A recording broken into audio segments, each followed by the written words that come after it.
Howdy y'all, let's take a trip down the rabbit hole of the current narrative timeline, taking everything discussed today with a huge grain of salt, especially the dates that were given, but I'd like to rapidly go through some current narrative, quote-unquote facts, that I believe will tie together nicely to paint a vivid picture for you of just how advanced our ancestors were and how interconnected they were all across the realm. The Ingwenya mine, located in the Bamboo Ridge, near the border of the former Kingdom of Swaziland in southern Africa, is considered to be the oldest mine in the history of mankind.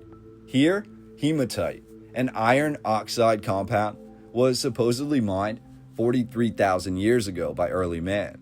However, this iron compound was not mined to create weaponry, but rather for the iron ochre, a natural clay earth pigment composed of mostly ferric oxide, clay, and sand. The tones of the color of iron ochre range from a pale yellow to a fiery red, with the latter being produced when higher levels of iron oxide are present.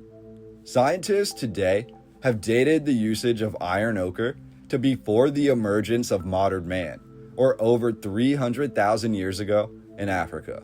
It is believed that Neanderthals constructed tools, weaponry, and even living quarters using a combination of 55% ground ochre and 45% cooked bitumen, which created a moldable putty that eventually became extremely hard and durable.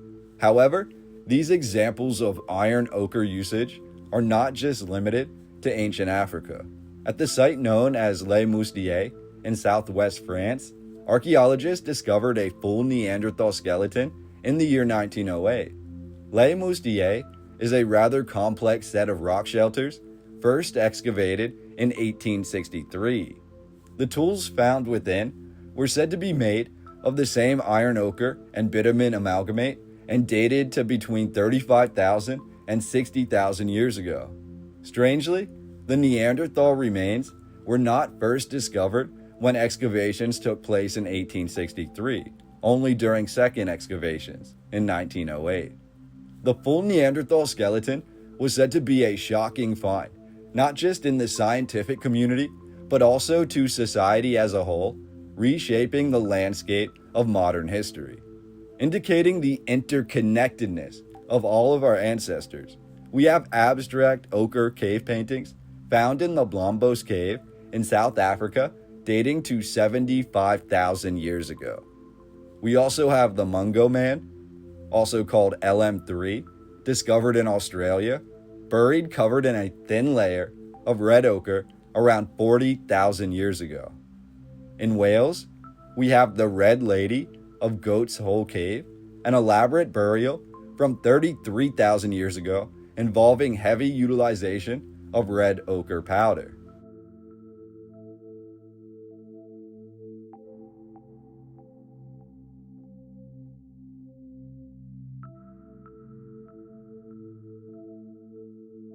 Throughout France, numerous other cave paintings were created using different shades of ochre, dating to roughly 25,000 years ago. And in Spain, we have the Cave of Altamira, dated to around 17,500 years ago, which uses multiple shades of ochre as well for elaborate cave paintings. Similar paintings are also found in France from this time period, roughly 17,500 years ago, and we're told Neolithic burials and the previous burials of the Neanderthals may have been centered around a return to the earth, or a possible form of ritual rebirth.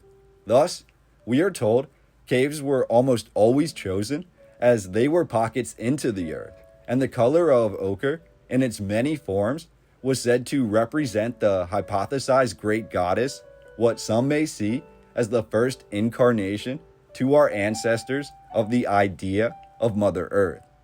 Quoting André Leroux-Gourand, and I quote, "It is not unusual to find a layer of the cave floor impregnated with a purplish red to a depth of 8 inches. The coloring is so intense that practically all the loose ground seems to consist of ochre.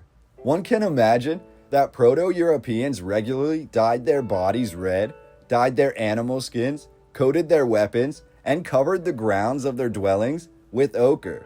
A paste of ochre was used for construction and cosmetic purposes in every phase of their domestic life.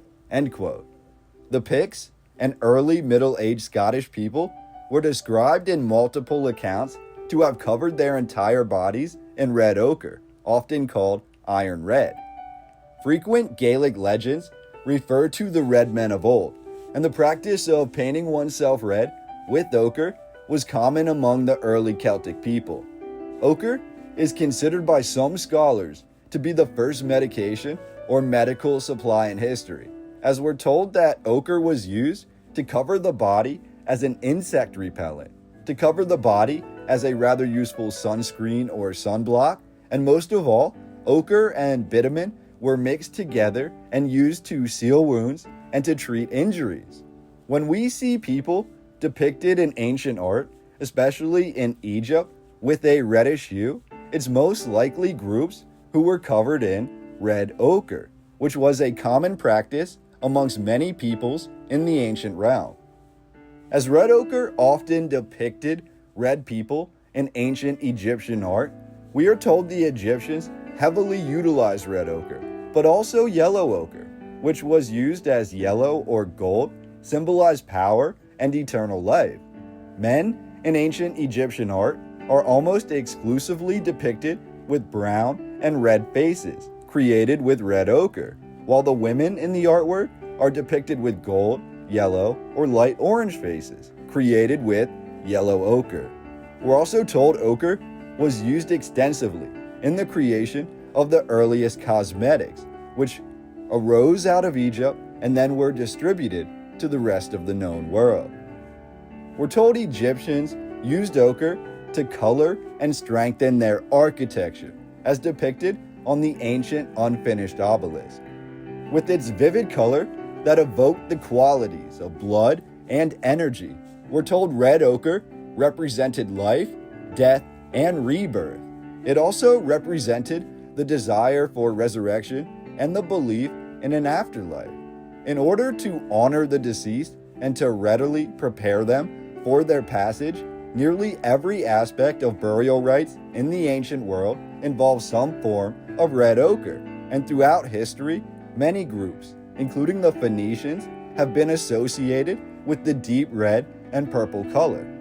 In Roman art, Phoenicians were often depicted in these colors created with red ochre, as opposed to the dyes that were more expensive and came out of Phoenicia.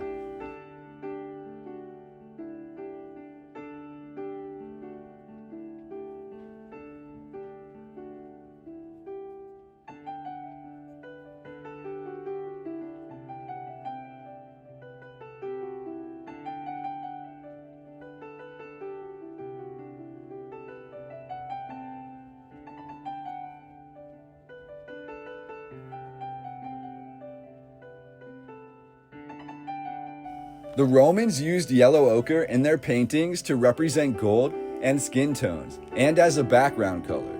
The most significant example of this would be in the destroyed city of Pompeii, which was known for its lavish gold ornamentation and gold-themed artworks and buildings, often painted with yellow ochre. In North America, we also have the extensive use of ochre by the indigenous people. In Newfoundland, the red men, scientifically known as the Beothuk, were indigenous people who consistently dyed their skin and hair red with the use of red ochre. Ochre was also found throughout numerous ancient burial mounds dated from 1500 to 500 years ago, and ochre was a dominant aspect of the woodland cultures as well, with a specific group in the woodland timeline being known as the Red Ochre people, and they were said to have dominated the Great Lakes region for well over 500 years.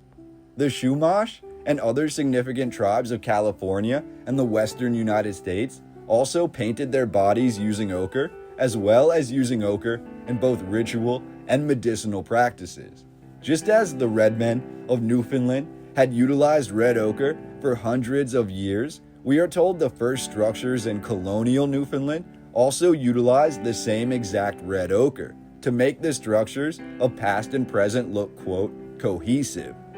Ochre was often mixed with a crude seed oil to create paint, and many early structures were said to be essentially dyed a slew of different colors using ochre. As the first structures arose in colonial America, ochre was also one of the main pigments that was being used by the great artists of the Renaissance, particularly in Naples, where the ochre was said to be the finest in Europe.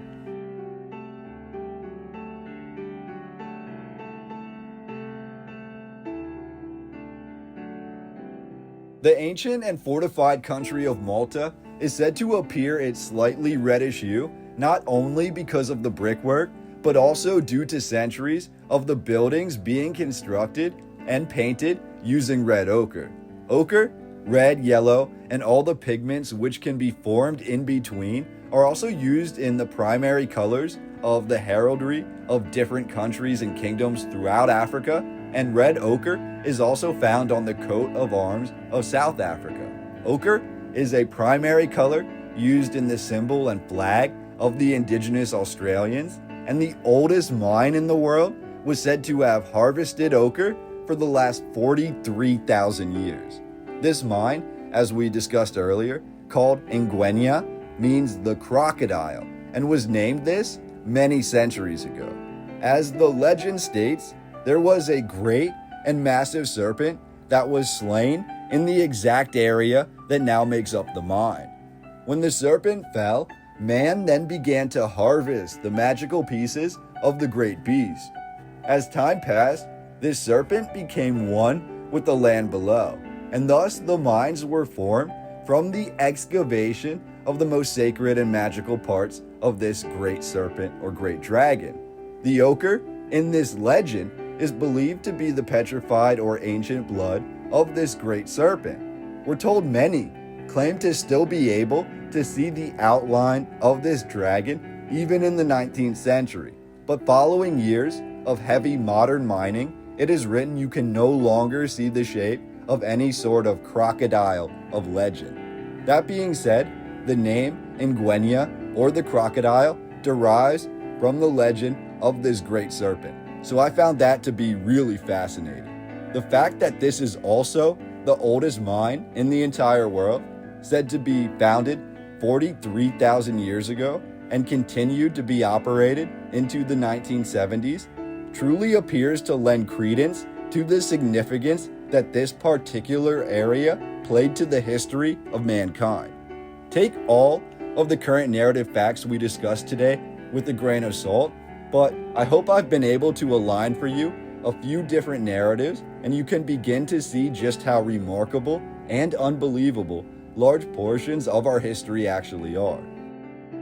All the history appears to tie back to caves, the earliest societies revealing just how important caves truly were, not only to life, but also in death. These caves could also represent locations where certain groups took refuge during the different cataclysmic events that we have looked at throughout history. Either way, the seeming overlap of lifestyles, the concept of humans living alongside Neanderthals, living in communities that were based in and around these cave systems, where we look at in-depth cultures that believed in God and also used ochre as the main resource. We often ponder the biblical tales and tales from other cultures discussing giants or larger than average beings, and sometimes they appear to have affected the trajectory of mankind. Could our Neanderthal or larger than life ancestors have been much more advanced than the current narrative gives them credit for? Could they really have been our ancestors at all?